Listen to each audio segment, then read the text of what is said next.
Bugün Laçın rayonunun Ermənistan silahlı qüvvələrinin işğalından azad edilməsinin növbəti il dönümüdür. Rayonun düşmən tapdağından qurtulmasından 5 il ötür. Əslən Laçın rayonundan olan Qartal tikinti firmasının direktoru Şahin Məmmədov 44 günlük vətən müharibəsində Azərbaycan ordusunun göstərdiyi şücaətdən danışıb. O, həmçinin Laçın rayonunda hazırda həyata keçirilən geniş miqyaslı abadlıq və quruculuq işlərinə diqqət çəkib. 2020-ci il dekabrın 1-də bizim ordumuz Laçına girdi və Laçın erməni işğalından azad oldu.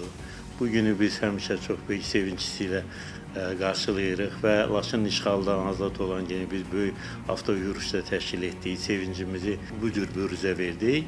Ümumiyyətlə Laçın strateji baxımdan çox vacib bir yerdə yerləşir ki, Laçının olunması çox vacib idi. Yəni Ermənistanla Qarabağ arasında bir maneə rolunu oynayır. Laçın çox vacib bir yerdədir və Laçının deyək ki, erməni işğalından azalmağı Azərbaycanın Qarabağın təhlükəsi üçün vacib bir məqam idi. Digər tərəfdən Laçının öz ənənələri Sultanbəydən tutmuş o vaxta kimi görülən işlər tələb edirdi ki, Laçın erməni işğalından azad olunsun.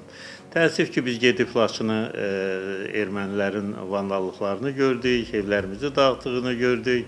Ancaq önəmli budur ki, bizim hökumət, Cənab Ali Başkomandan ordumuz Laçını azad etdi və Laçındakı bərpa işləri çox Laçınların ürəyincə oldu. Yəni, hər kəs deyək ki, öz Laçın şəhərində öz yaşadığı evə köçürüldü və bu da çox vacib bir məsələ idi və bu baxımdan yenə Cənab Prezidentə təşəkkürümü bildirirəm.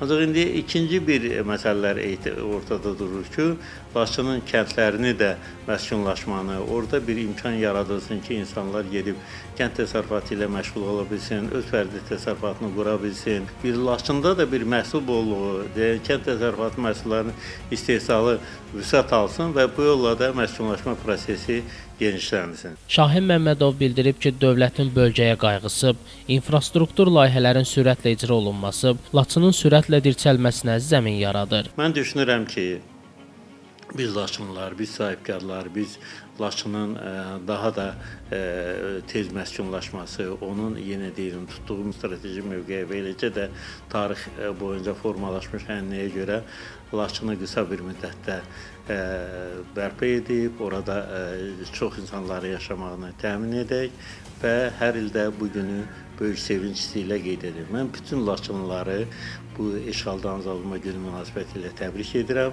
Onlara Laçınlı günlər arzulayıram. Şəmistan Fikrətli, Elbrus İsmailov, Bugün informasiya proqramı üçün.